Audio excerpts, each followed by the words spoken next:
hello. Happy Thursday. I know even what day it is today. We've had a big day at PAC. We had a champion day that happened this morning. If you missed out and you're so sad, don't worry. Not next Friday, but the Friday after that. Or is it next Friday? No, not next Friday, but the Friday after that.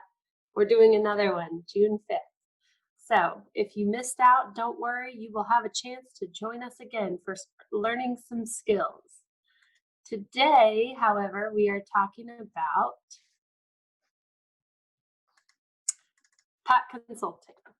So if you are someone who is looking for a fix, you may want to keep going in your search because we are not the fix. One of our biggest taglines is, until there's a cure, there's care. And we feel that way about problems too. We can figure out how to help and be supportive, but we're not going to fix the person, nor are we going to fix the problem, because here's one thing that we know is true about dementia. Things keep changing, and it means I have a failing brain. So we're not going to fix that. But we can sure make it a lot better for everybody else if we change how we think about it. So today we're going to talk a little bit about consulting. So before we jump into consulting, team, what are some, let me go back one. What are some challenging situations that we experience with dementia? People getting lost or disappearing, leaving. So people getting lost, or not knowing where people are. Mm-hmm. Yeah, what else? Helping someone manage safety while they're still gaining and maintaining independence. So safety, not only safety in location, as Shelley was talking about, but safety in movement. So it's not as stable when you move around, and yet if I take that away, then maintaining independence gets lost too. So yeah, really hard. Yeah, what else? Catherine, what about for you? Getting people to bathe. Getting people to bathe and stay clean, because, well, here's something interesting. Sense of smell changes dramatically. Not that it changes that I don't like good smells. I no longer recognize, and we'll use that word safety again, I no longer recognize smells that should hint at, ooh, this isn't safe. Body odor, smoke, gasoline, bleach versus water. I know by the smell of those things that they're not safe for my body. What dementia does is it changes my safety awareness around those smells. So that could be something, ooh. It's also the experience, the changing sensory experience of like water, temperature, all that kind of thing. Yeah, shoot. So not only sense of smell is changing, but my vision is changing, which we've talked about a lot of times. What color is water again? Oh yeah. It's hard to see. And then when it touches me, if it's not the right feeling, if it's the sensory match isn't there, then it's not something, if I'm not concerned about my body odor, I don't notice it as a safety precaution. Get over it. Yeah, so that can cause some real challenges.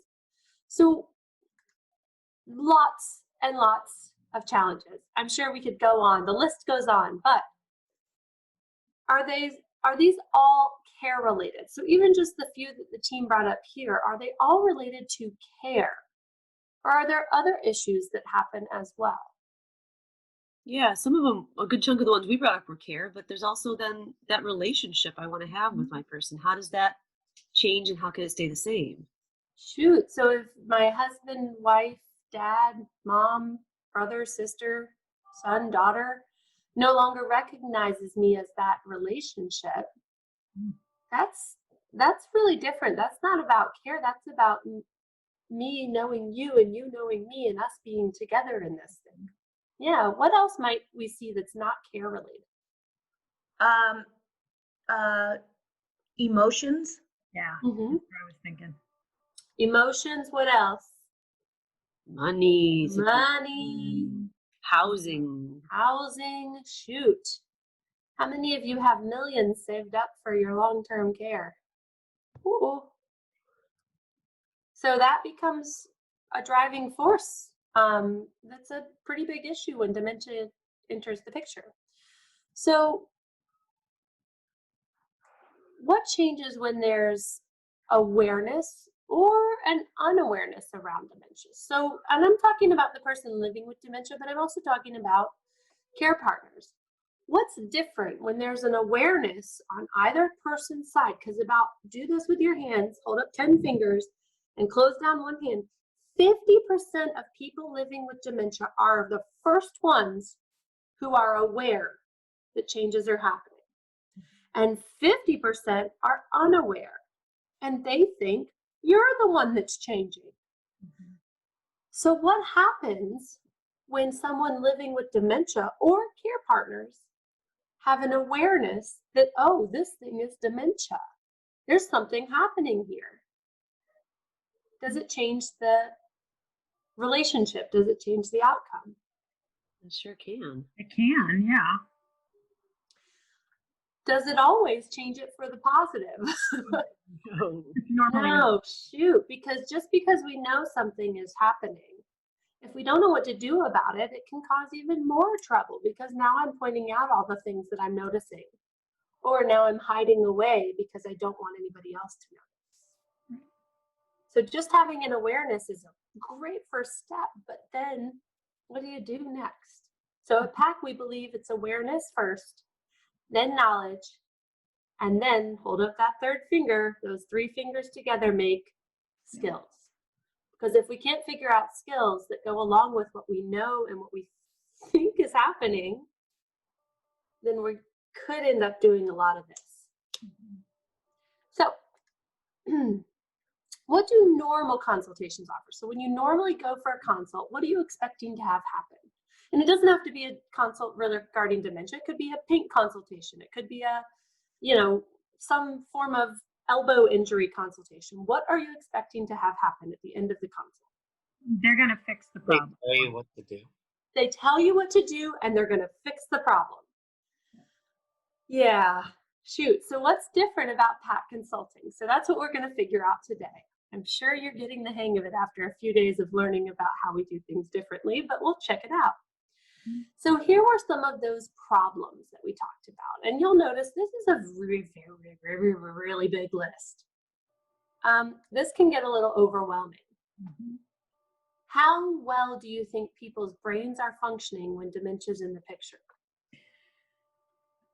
Look at all these things, and this isn't even a comprehensive list. And so there's a lot of stuff that I don't really know what to do with, and stuff that most of it, how much of this do we talk about in families, with your friends? Unless you have a group of really close, probably same gendered friends who are hanging out regularly, and there's probably alcohol involved, how much do you actually talk about any of this stuff? It's very rare, but also probably not ahead of time. It's probably only if this is already in the picture and I'm just so stressed about it I can't take it anymore. Yeah. So we tend to put ourselves in really tough situations by not even addressing any of this stuff as a could happen in the future, because it's all the kind of stuff that nobody really wants to talk about. It's a little bit scary to start talking about what I really prefer when I shower, when I'm sick, when I don't, if something happens to me, telling me if something happens to me, please don't ever move me into one of those places. It's not really a fair expectation. What if the world changes? What if we're in a situation like now where there are tons of regulations that I can't predict? So having discussions that are really open discussions about what I like, what I don't like, who am I as a person? What are my preferences now? If things change, what are my absolutely don'ts? And what are my, I could let that go. Chin here, yeah, I can let that go because I don't want you ripping it off of me. You know what, I can deal. So let's look again at them, going back to our 6 pieces of the puzzle that we talked about earlier on. What's really making these situations is really much more complex than we'd like it to be. How many of you would love to say, oh, my mom, she's struggling with the bills, I don't think she's paying, she's been diagnosed, and what's the thing that I do? Oh, well, you simply use this mail carrier who's perfectly set up for people living with dementia. They will never repay a second bill of the same bill that they've already paid. They will never miss a bill payment. They will be sure that because your mother is living with dementia, nothing will ever go wrong for her. They will make sure that happens. How many of you have heard of anything like that ever in the world? Yeah, not how the world works. So these situations, all of these problems are much more complex than we want them to be. We want it to be an easy fix. And here's the really cold, hard truth. It's not fixable because one issue is just a symptom of all of the underlying stuff that's changing. And we could fix that one thing, but again, you've heard the term putting a Band-Aid on a bullet hole. It's not fixing the problem because the problem is that my brain is dying. So how do we change all of the pieces of the puzzle that we can, which is only 3 of them, to make things better for both of us? So let's take a look at the consulting cycle because we don't fix stuff, but we sure do help. So what do you notice about this consult cycle? It starts with PPA. Oh, weird. It starts with a connect again. It starts with the relationship, and it starts with the person who's doing the consult, not necessarily the person living with dementia unless they are one and the same. Because we truly believe if I don't make a connection with you who's going through this experience and bringing a problem to me, then we're just going to spiral because we're not actually addressing what you can actually do. And traditional consults end up with me telling you something I've done in the past that might work, or me saying, I'll take it on my shoulders. Don't you worry, I will fix this for you. Are either of those successful outcomes? No, because even if the thing I told you works, the next time you have a problem, what are you going to do? Call you. Call me. And what if the next time the solution that's worked for me before doesn't work for you? I'll never call you again. You'll never call me again, and you sure will blame me for it.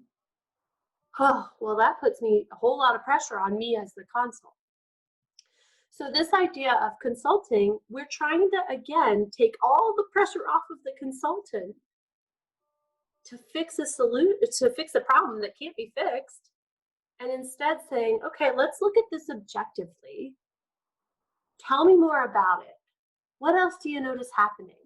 Ooh, sounds like that's really the most important thing. So the first step, is it this or this? Which one do you think will work best? Because I have not walked a mile in your shoes. You are the only person who can make this decision as far as what you would like to try next. Because if I tell you which one, or if I just do it myself, then this situation is just going to get worse from here. Because we didn't fix anything, we just put a Band-Aid over it for a minute. So let's take a look at some PAC Consulting.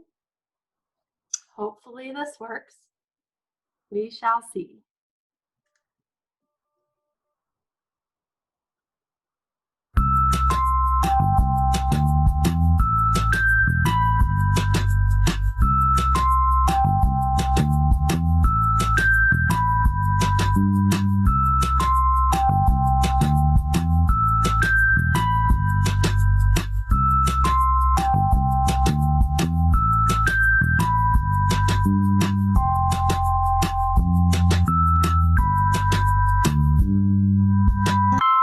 Hey guys, so you called me in because you've been having trouble with teeth.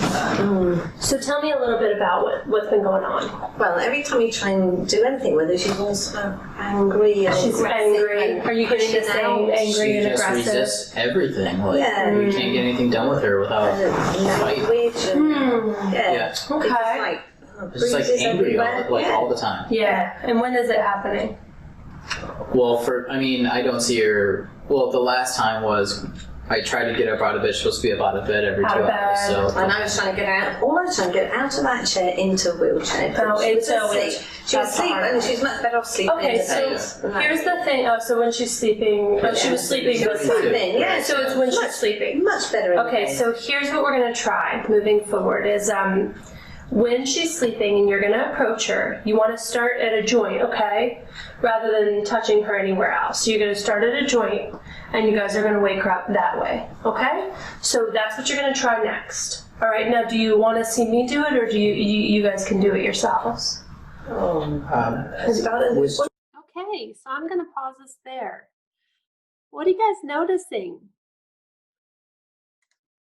Skipped over connect. I skipped over a couple things. Yeah, but I skipped over the connect step where I was really trying to, we don't even know who these people are, but they called me in and I'm here to save the day and I came up with something. Have you heard that before? You should touch a joint because that's more calming than touching somewhere else. What did I forget to find out? Maybe what they tried. Do I have any clue whether they've been touching her on a joint, on the head, on the forehead, on the knees, on the... I don't even know, because what am I basing this solution on? Your own. Hey folks, thanks for watching. Please like and subscribe to help us spread TEEPS's positive approach message around the world.